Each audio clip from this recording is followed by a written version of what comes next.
people hear the title Alice in Wonderland, usually the first thing they think of is the Disney version. And yeah, actually that's not such a bad version to think of. The story about a young girl who finds herself trapped in a very strange, mysterious land is much more based on the journey than finding twists or turns. The character of Alice is a bit of a blank slate. She's the normal person that's supposed to play off all the weird, strange things that she comes across. It plays very much like a road trip movie. You come across something strange, you have an encounter with it, and then you move on to the next strange thing.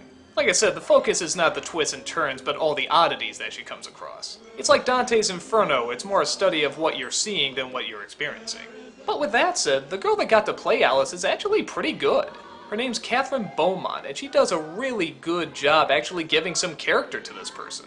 The dialogue from Alice in Wonderland is not easy to recite, and it's not easy to make casual, but she does a pretty good job. She's curious, she's polite, she's nice, but can be pushed to her limits. She tries to join in the fun, but often just finds herself too frustrated. And she's also very logical, which makes a lot of sense in a story like this because this is a world where logic almost has no place. He went that way. Who did? The White Rabbit. He did? He did what? Went that way. Who did? The White Rabbit. What rabbit? But didn't you just say? Oh dear. Can you stand on your head? My favorite characters are your favorite characters. I love the Mad Hatter, I love the March Hare, I love the Cheshire Cat. They're all absolutely crazy, but at the same time I think the fun with them is that you never know if they're threatening or not. Their mood swings are just so fast and you never know if something really dangerous is going to happen or if they're just playing along. Half the time I don't even think they know. You may have noticed that I'm not all there myself.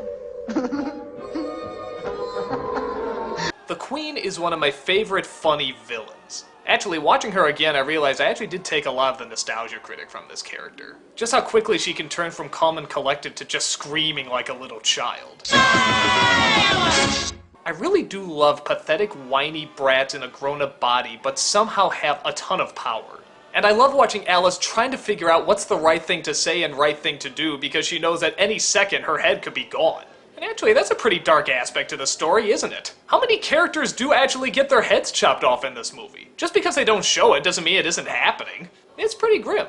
Wonderland itself is very different from other interpretations. It doesn't have a bright, colorful background, it's very black. Most of the backgrounds are black. But that's always great because when color does come in, it's always bright, it's always clashing, and it always pops. Some people have problems that they cut out too much from the original books, and, well, it's a Disney film, and an anime one at that. You sort of have to get whatever you're given.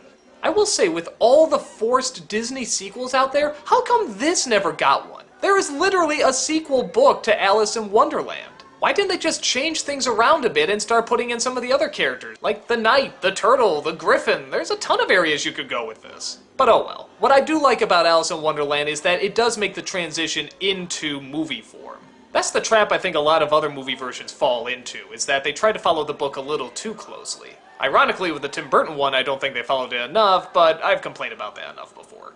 Alice in Wonderland is creative, it looks great, it's a wonderful journey movie, and the majority of it works because the main character is just so likable. I have very few complaints about it, except honestly, I would have liked to have seen more. But I guess that's a good complaint to have. If you're looking for a movie that's big on story, surprises, and character development, this is probably not the place to look. But I think most people going into Alice in Wonderland know what they're gonna get. And in my opinion, this is one of the better versions.